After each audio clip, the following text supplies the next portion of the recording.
여러분 안녕하십니까? 오늘은 특별한 이야기로 찾아왔습니다. 여러분은 한국 전통 씨름의 진심인 외국인을 만나본 적 있으신가요? 한국인도 점점 잊어가는 우리의 소중한 문화유산을 외국인이 지키고 있다면 어떤 기분이 드실까요?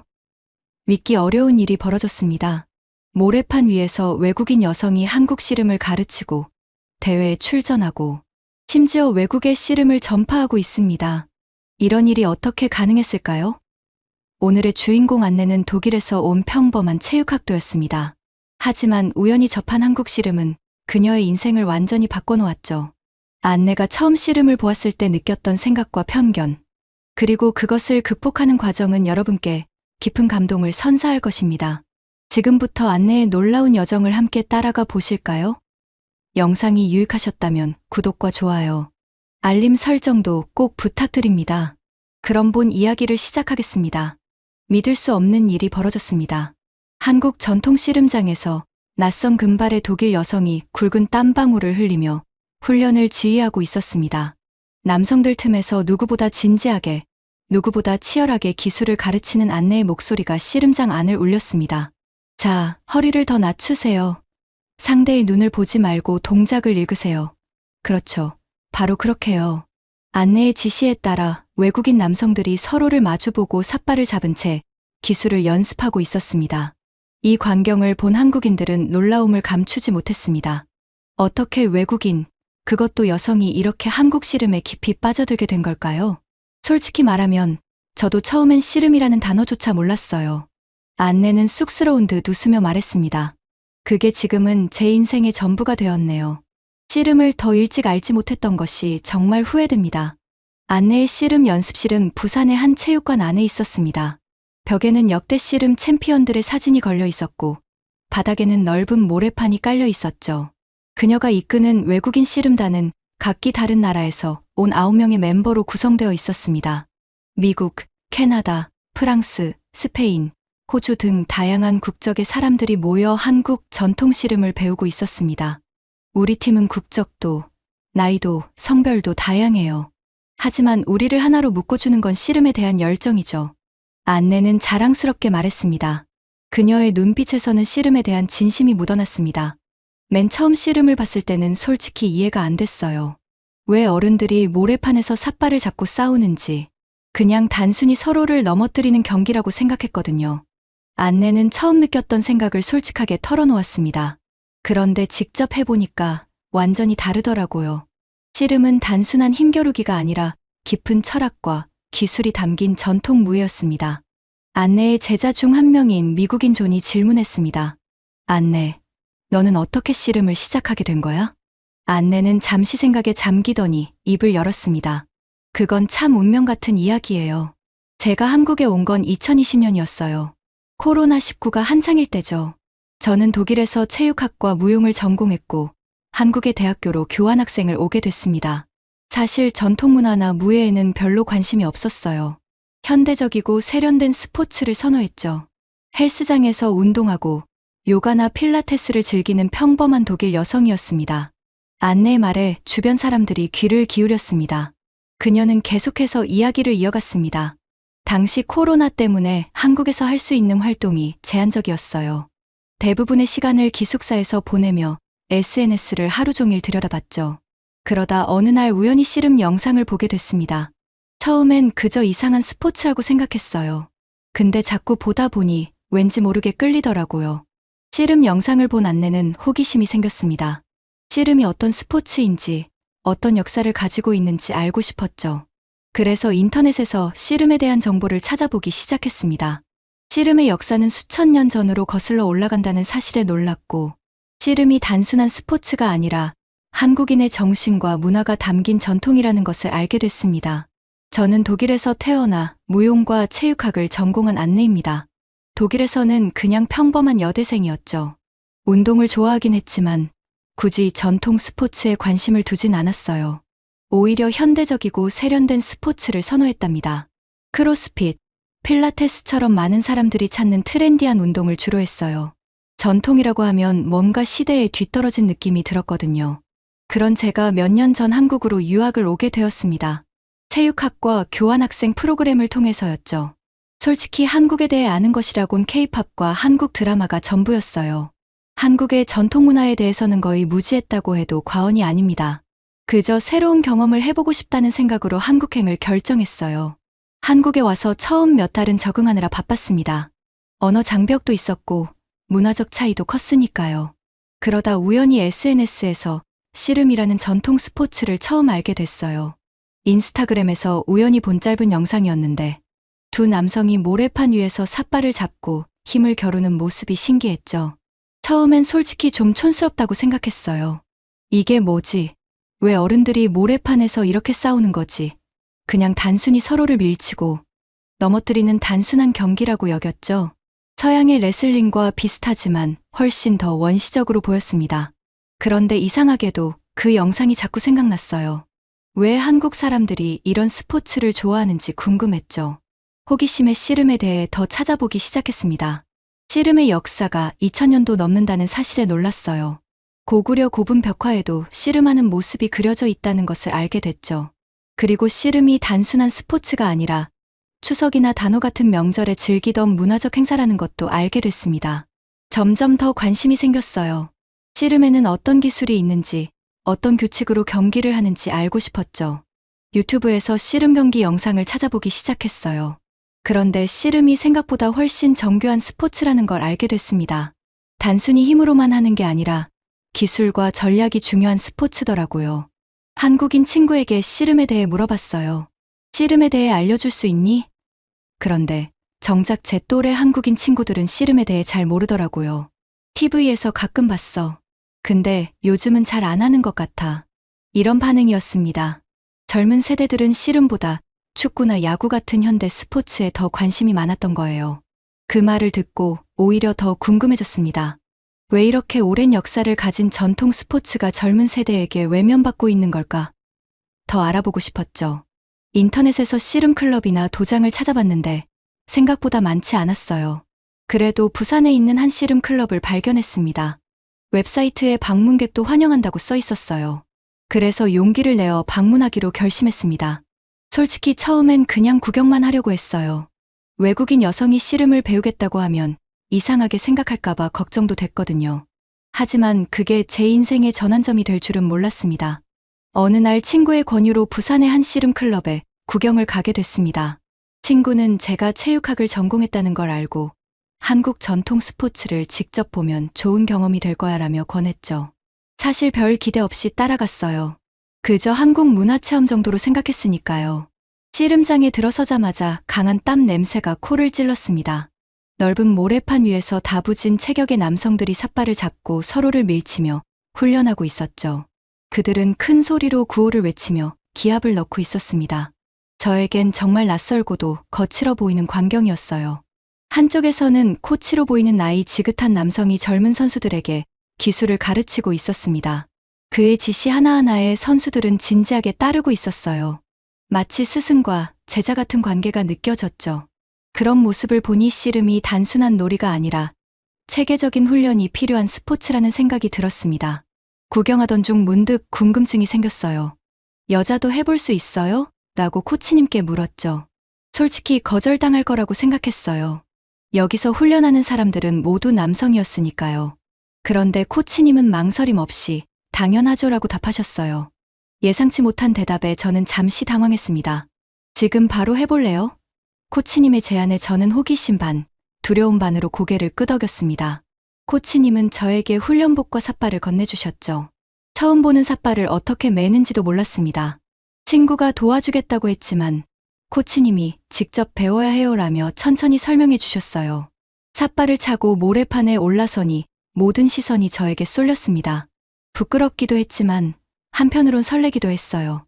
코치님은 기본 자세부터 가르쳐 주셨죠. 허리를 낮게, 무릎은 약간 구부리고 중심을 잡으세요. 처음엔 어색했지만 차츰 몸이 자세에 적응해 갔습니다. 기본 동작을 배우는 동안 몇 번이나 넘어졌어요. 모래가 온몸에 묻고 옷도 더러워졌지만 묘하게 재미있었습니다. 처음 해보는 스포츠인데도 뭔가 본능적으로 끌리는 느낌이 들었죠. 마치 오래전부터 제 몸이 알고 있던 동작을 떠올리는 것 같았어요. 그날의 짧은 체험이 끝나고 코치님은 관심 있으면 언제든 오세요라고 말씀하셨습니다. 집으로 돌아가는 길에 친구에게 정말 재미있었어라고 말했더니 친구는 놀란 표정으로 저를 쳐다봤어요. 진심이야? 나는 너무 힘들어 보이던데. 그런데 주변 외국인 친구들의 반응은 달랐습니다. 그날 경험을 SNS에 올렸더니 너무 남성적인 운동 아냐? 한국 전통 스포츠라니 좀 구식이지 않아? 라는 댓글이 달렸어요. 어떤 친구는 왜 하필 씨름, 태권도 같은 거 배우지? 라고 하기도 했죠. 솔직히 저도 마음 한구석에는 그런 선입견이 있었던 게 사실입니다. 씨름이 남성적이고 구식이라는 생각 말이에요. 하지만 직접 경험해보니 그런 선입견이 얼마나 잘못됐는지 깨닫게 됐습니다. 씨름은 성별에 상관없이 누구나 즐길 수 있는 스포츠였고 오랜 역사를 가졌지만 결코 구식이 아니었어요. 그래서 저는 다음 주에도 씨름 클럽을 찾기로 결심했습니다. 뭔가 더 배우고 싶었고 씨름에 대해 더 알고 싶었어요. 그리고 그 결정이 제 인생을 완전히 바꿔놓게 될 줄은 그때는 몰랐습니다. 씨름 훈련은 상상 이상이었습니다. 첫 정식 훈련 날, 저는 가벼운 운동 정도로 생각하고 갔어요. 그런데 준비 운동부터 심상치 않았죠. 코치님은 오늘은 가볍게 시작할게요 라고 말씀하셨는데 그 가볍게라는 말의 의미가 완전히 달랐습니다. 준비 운동으로 200번의 스쿼트, 60번의 팔굽혀펴기를 반복했어요. 말 그대로 온몸이 비명을 질렀습니다. 다리는 후들거리고 팔은 떨려왔죠. 그리고 이건 시작에 불과했습니다. 본격적인 기술 훈련은 더 힘들었어요. 맨발로 모래판을 딛고 낯선 기술을 익히는 동안 발에는 상처가 나고 허리와 어깨에는 멍이 들었습니다. 모래가 눈에 들어가 따갑기도 했고 옷 속으로 모래가 들어가 불편하기도 했어요. 독일에서 해보던 운동과는 차원이 달랐습니다. 첫 훈련이 끝나고 숙소로 돌아왔을 때는 온몸이 아파서 움직일 수도 없었어요. 뜨거운 물로 샤워를 하면서 이걸 왜 내가 하고 있는 거지? 라는 회의감이 들었습니다. 친구들이 말한 것처럼 정말 이건 나에게 맞지 않는 운동인가 하는 생각도 들었죠. 그래도 포기하지 않고 다음 훈련에도 나갔습니다. 그런데 두 번째 훈련은 더 힘들었어요. 코치님은 이제 실전 연습을 해볼게요라며 다른 훈련생과 대련을 시키셨습니다. 상대는 제보다 키도 크고 힘도 강한 남성이었죠. 삿발을 잡고 대련을 시작하자마자 저는 허공에 붕 떠서 바닥에 내동댕이 쳐졌습니다. 너무 순식간에 일어난 일이라 어떻게 된 건지도 몰랐어요. 그저 모래만만 보았죠. 코치님은 다시라고 외치셨고 저는 다시 일어나 상대와 마주 섰습니다. 5번의 대련 동안 5번 모두 져버렸어요. 한 번도 제대로 기술을 시도해보지도 못한 채 바닥에 눕게 됐죠. 그때 여자가 이걸 한다고 뭐가 바뀌겠어라는 누군가의 작은 소리가 들렸습니다. 순간 화가 났지만 더 큰 좌절감이 밀려왔어요. 훈련 후 코치님은 괜찮아요. 처음부터 잘하는 사람은 없어요라고 위로해 주셨습니다. 하지만 솔직히 자존심이 상했어요. 독일에서는 운동을 꽤 잘한다고 생각했는데 여기서는 완전 초보자 수준이었으니까요. 숙소로 돌아와 거울을 보니 팔과 다리에 멍이 들어 있었습니다. 친구들은 그만두는 게 어때? 이건 너무 위험해 보여라고 걱정했어요. SNS에 올린 훈련 사진에는 여자가 왜 이런 거 해? 예쁜 운동 많잖아 라는 댓글도 달렸습니다. 그런 시선들이 견디기 힘들었어요. 주변에서는 모두 제가 씨름을 그만두길 바라는 것 같았습니다. 솔직히 저도 그만둘까 생각했어요. 하지만 이상하게도 씨름은 저를 점점 더 끌어당겼습니다. 좌절감 속에서도 뭔가 깊은 매력을 느꼈던 거죠. 그래서 저는 그만둘 수 없었습니다. 오히려 더 열심히 해보고 싶다는 욕구가 생겼어요. 코치님께 개인 레슨을 부탁드렸죠. 제가 다른 사람들보다 뒤처지니까 추가로 배우고 싶어요. 코치님은 흔쾌히 수락하셨습니다. 매일 아침 일찍 일어나 기본기를 연습했어요. 스쿼트, 팔굽혀펴기, 복근 운동으로 근력을 키웠고 코치님이 알려주신 기본 동작을 반복했습니다. 숙소 방바닥에 매트를 깔고 혼자서 기술 동작을 연습하기도 했죠. 2달 정도 지나자 조금씩 변화가 생겼습니다. 체력이 좋아졌고 기본 기술도 익숙해졌어요. 대련에서는 여전히 이기지 못했지만 이전보다 오래 버틸 수 있게 됐죠. 코치님도 많이 좋아졌어요 라고 칭찬해 주셨습니다. 그리고 무엇보다 중요한 건 씨름을 통해 제 자신을 더 잘 알게 됐다는 점이었어요. 포기하지 않는 끈기, 어려움을 이겨내는 의지, 그리고 낯선 문화를 받아들이는 열린 마음. 이런 것들이 제 안에 있다는 걸 깨달았습니다. 매주 2번씩 빠지지 않고 훈련에 참여하면서 한국 씨름의 깊은 매력을 깨닫기 시작했습니다. 처음에는 그저 힘겨루기로만 보였던 씨름이 실은 아주 정교한 기술과 전략이 필요한 스포츠라는 것을 알게 됐어요. 코치님은 매 훈련마다 새로운 기술을 가르쳐 주셨습니다. 앞무릎치기, 안다리 걸기, 밭다리 걸기, 들배지기 등 다양한 기술이 있었어요. 각 기술마다 고유한 특징과 사용하는 상황이 달랐죠. 단순히 힘으로 상대를 넘기는 것이 아니라 상대의 중심을 무너뜨리고 틈을 노리는 전략적인 경기였습니다. 씨름은 몸과 마음의 균형을 동시에 요구했어요. 육체적인 힘만큼이나 정신적인 집중력과 인내심이 필요했죠. 상대방의 동작을 예측하고 적절한 순간에 기술을 쓰는 판단력도 중요했고요. 그래서 훈련 중에는 명상 시간도 있었습니다. 모래판 위에 앉아 눈을 감고 호흡에 집중하는 시간이었죠. 코치님은 씨름은 단순히 스포츠가 아니라 인생의 축소판이라고 자주 말씀하셨어요. 모래판 위에서 넘어지고 일어서는 과정이 우리 삶과 같다는 거죠. 그 말씀이 점점 이해되기 시작했습니다. 씨름을 통해 인내심, 겸손함, 끈기를 배울 수 있었어요. 한 번은 훈련 중에 계속 같은 실수를 반복했습니다. 상대의 다리를 걸 때 타이밍을 놓치는 실수였죠. 몇 번이나 시도했지만 계속 실패했어요. 너무 답답해서 못하겠어요 라고 말했더니 코치님은 잠시 훈련을 멈추게 하셨습니다.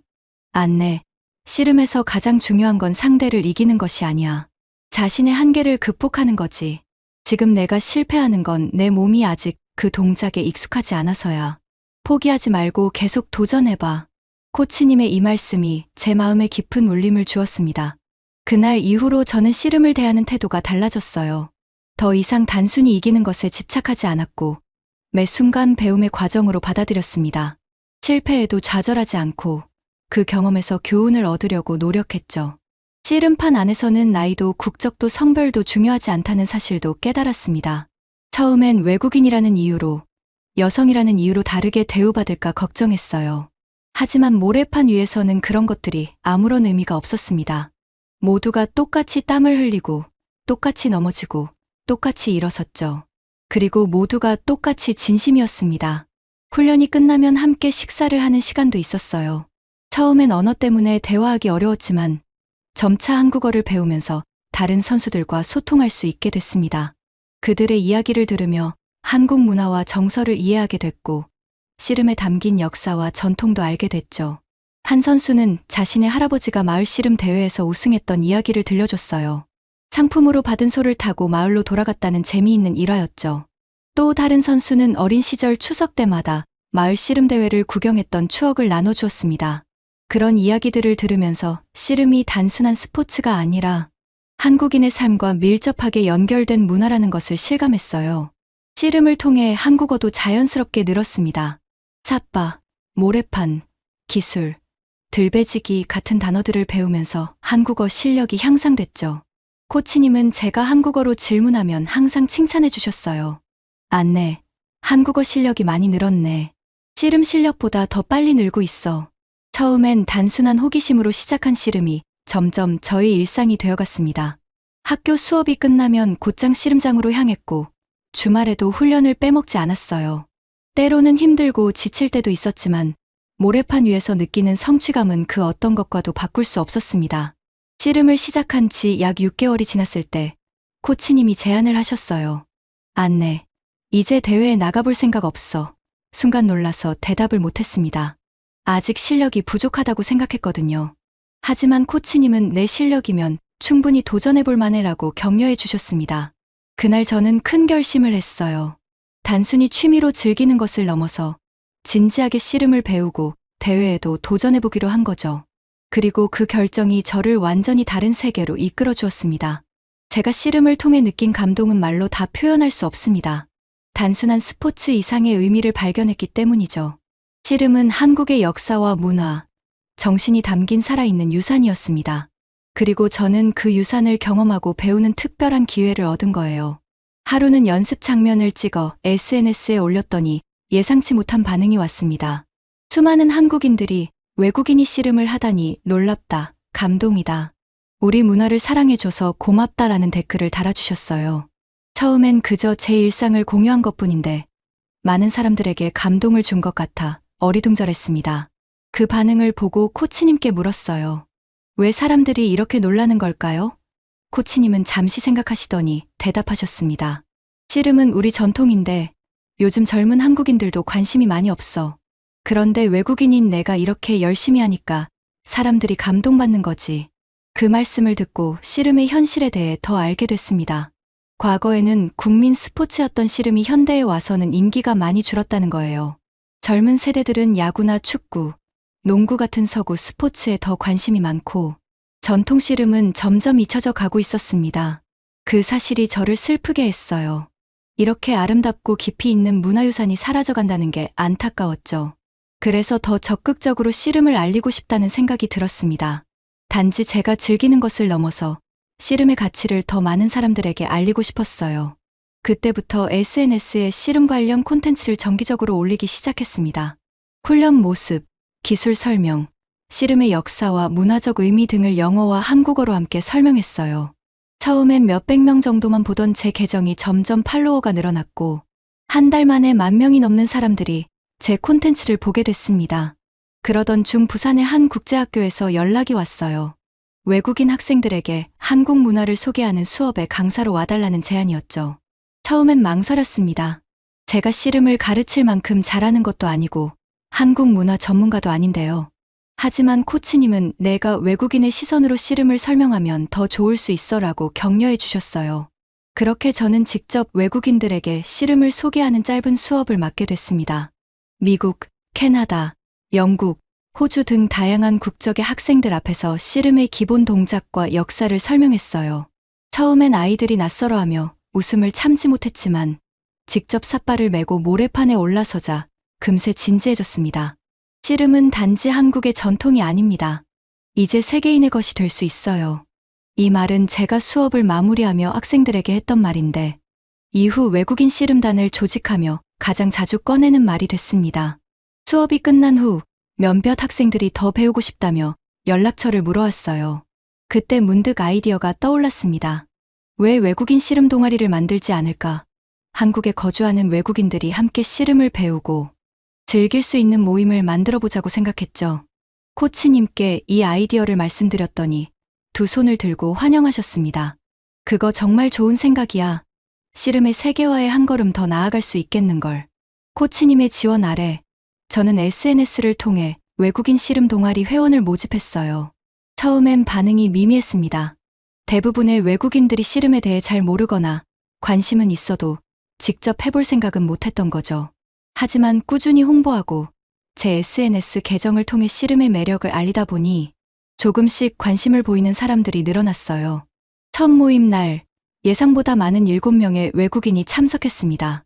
미국인, 캐나다인, 프랑스인, 독일인, 호주인 등 다양한 국적의 사람들이었죠. 그들 중 대부분은 호기심으로 왔다고 했지만 한번 경험해보고 나서는 생각이 달라졌어요. 생각보다 훨씬 재미있어요. 정말 독특한 경험이네요. 이런 반응들이 이어졌습니다. 그렇게 저희는 외국인 9명으로 구성된 씨름팀을 만들게 되었고 곧 있을 지방대회를 목표로 훈련에 매진했습니다. 팀원들은 각자 다른 나라에서 왔지만 씨름이라는 하나의 목표로 뭉쳤어요.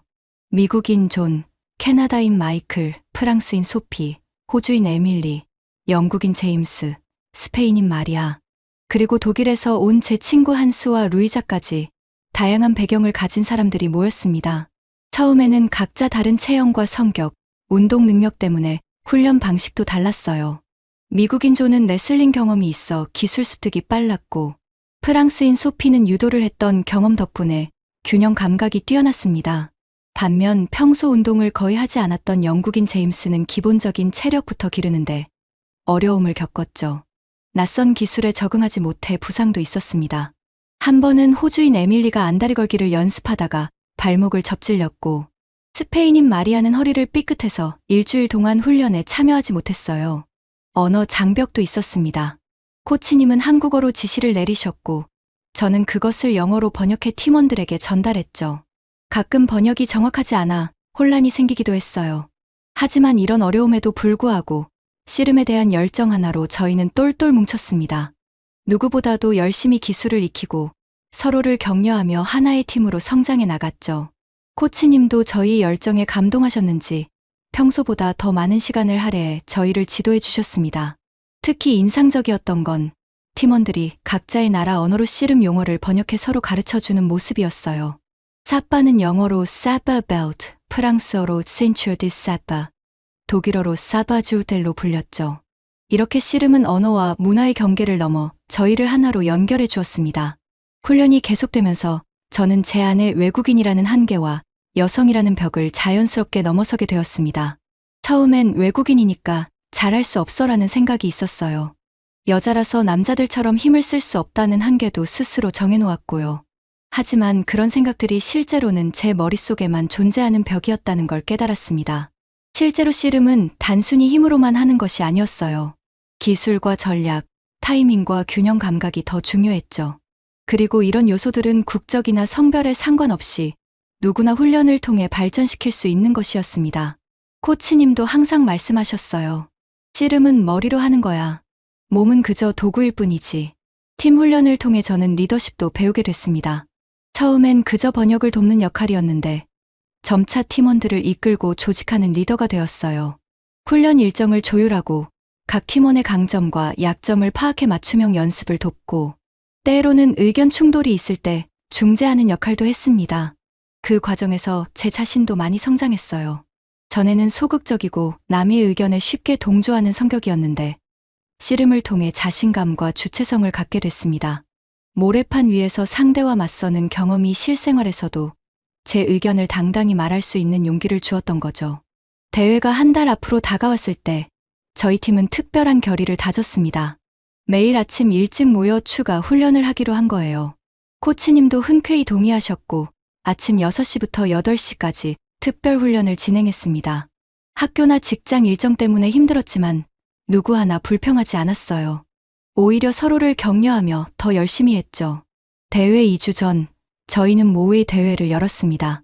다른 씨름 클럽 회원들을 초대해 실전과 같은 환경에서 경기를 해본 거예요. 결과는 기대 이상이었습니다. 팀원 중 3명이 승리를 거두었고 나머지도 선전했어요. 코치님은 이 정도면 실제 대회에서도 좋은 성적을 낼 수 있을 것이라고 칭찬해 주셨습니다. 대회가 일주일 앞으로 다가왔을 때 팀원 중 한 명인 영국인 제임스가 갑자기 발목을 다쳤어요. 일상생활에서 계단에서 미끄러진 사고였는데 의사는 최소 한 달간 운동을 금지했습니다. 제임스는 눈물을 글썽이며 미안하다고 했지만 저희는 그를 탓하지 않았어요. 오히려 내가 없어도 우리는 너를 대표해서 최선을 다할게 라고 약속했습니다. 그리고 그 벽을 넘자 씨름은 진짜 저희 것이 되었습니다. 더 이상 독일인이 하는 한국 씨름이 아니라 그냥 제가 사랑하는 씨름이 된 거죠. 국적이나 성별, 문화적 배경을 넘어서 진정으로 제 정체성의 일부가 되었습니다. 드디어 대회 날이 밝았습니다. 아침 일찍 저희 팀은 대회장인 부산 시민체육관에 도착했어요. 흥분과 긴장이 교차하는 마음이었죠. 외국인 팀이라는 이름으로 참가한 저희를 보고 많은 사람들이 놀란 표정을 지었습니다. 일부는 호기심 어린 눈으로 바라봤고 일부는 약간 의아한 표정을 짓기도 했어요. 대회장은 씨름 선수들과 관계자들 그리고 관중들로 북적였습니다. 중앙에는 커다란 모래판이 설치되어 있었고 주변으로는 응원석이 마련되어 있었죠. 전통 음악이 흘러나오고 씨름의 역사와 문화를 소개하는 전시물도 있었어요. 처음 대회장을 본 팀원들은 놀라움을 감추지 못했습니다.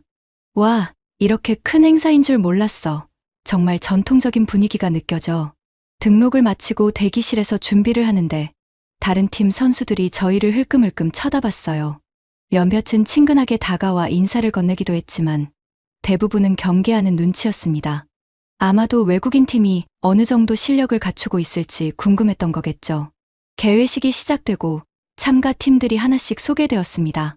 다음은 부산국제씨름단입니다.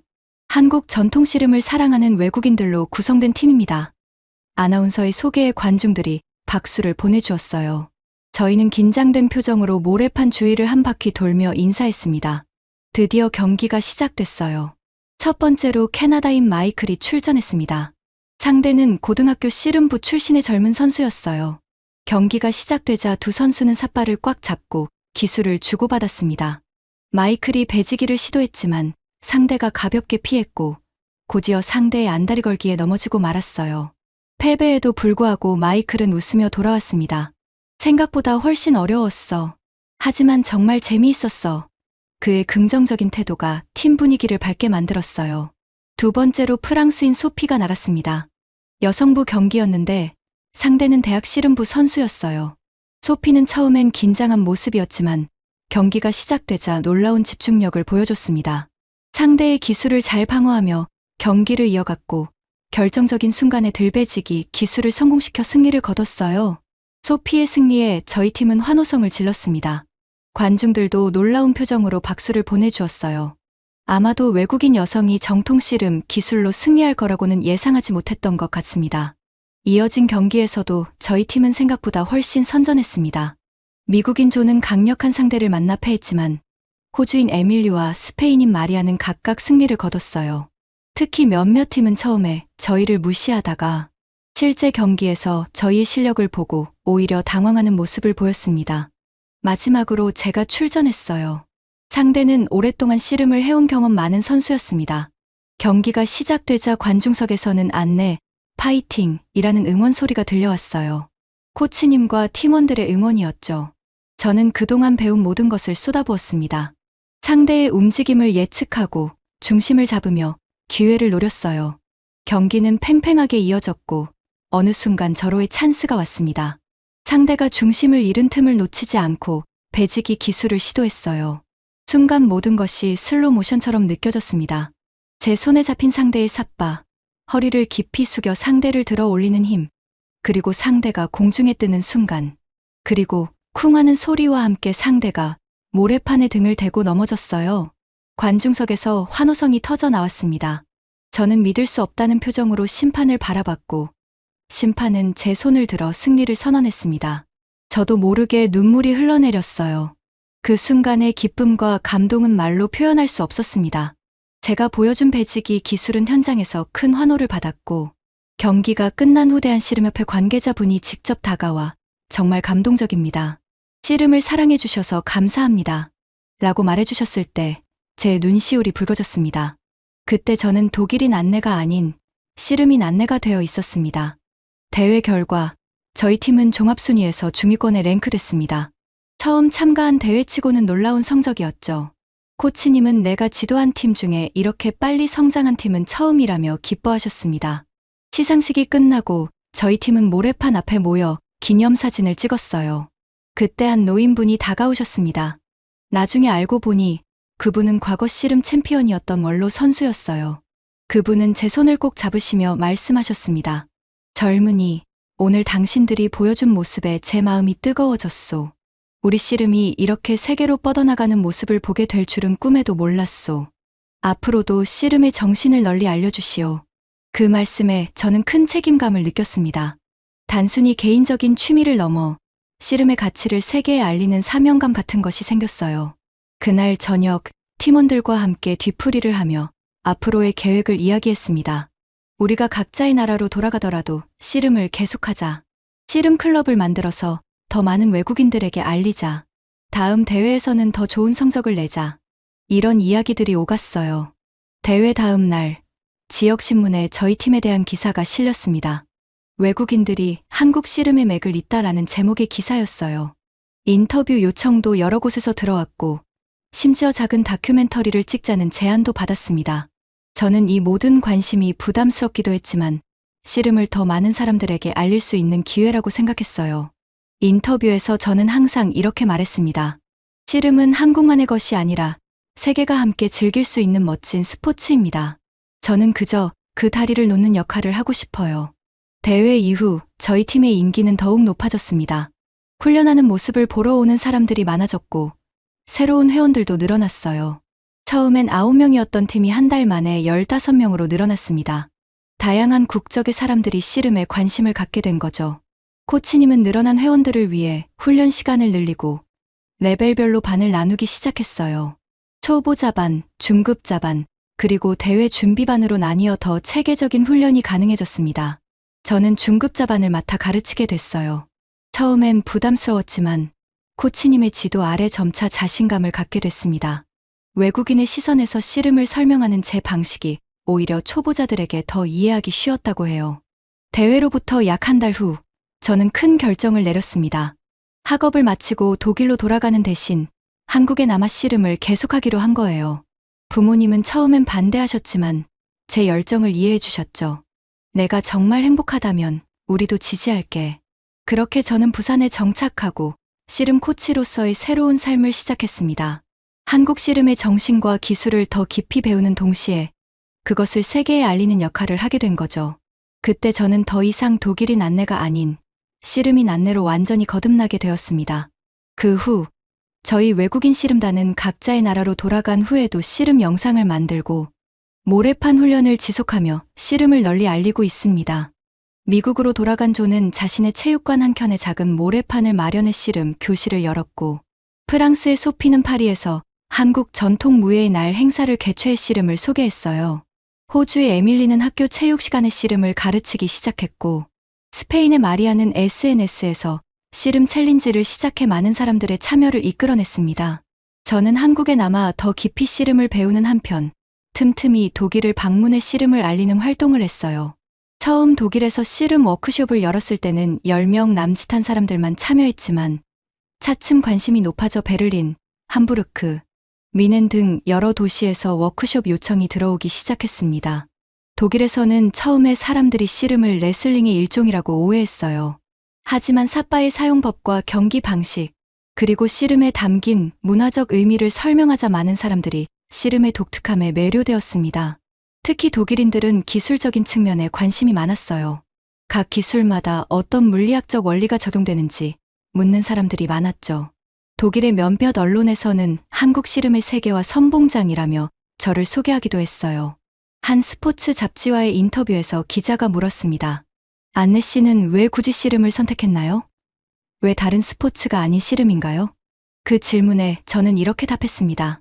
씨름은 단순한 스포츠가 아니에요. 그것은 한국의 역사와 철학, 정신이 담긴 문화유산이죠. 씨름을 통해 저는 한국을 더 깊이 이해하게 되었고, 다른 문화를 바라보는 시각도 바뀌었어요. 씨름은 제게 새로운 세계를 열어준 열쇠 같은 존재입니다. 그 인터뷰 이후 더 많은 사람들이 저의 이야기에 관심을 갖게 됐고, 자연스럽게 씨름에 대한 관심도 높아졌어요. 심지어 독일의 한 스포츠 과학 연구소에서는 씨름의 기술과 훈련 방법론에 대한 연구를 시작하기도 했습니다.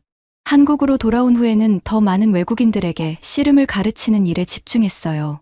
국제 교류 프로그램을 통해 한국을 방문한 외국인들을 대상으로 씨름 체험 프로그램을 운영했고, 외국인 관광객들을 위한 하루 씨름 체험 코스도 만들었습니다.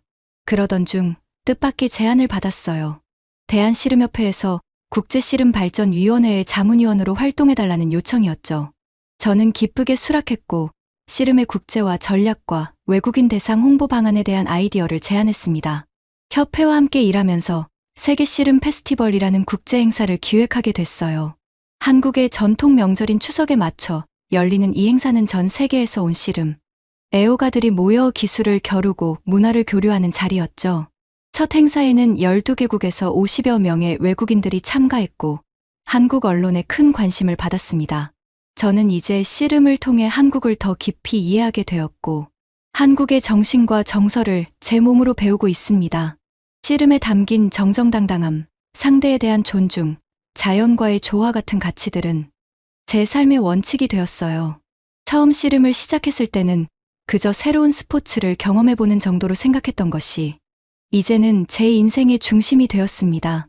저는 씨름을 통해 자신감을 얻었고 문화적 경계를 넘는 용기를 배웠으며 무엇보다 진정한 열정이 무엇인지 깨달았습니다.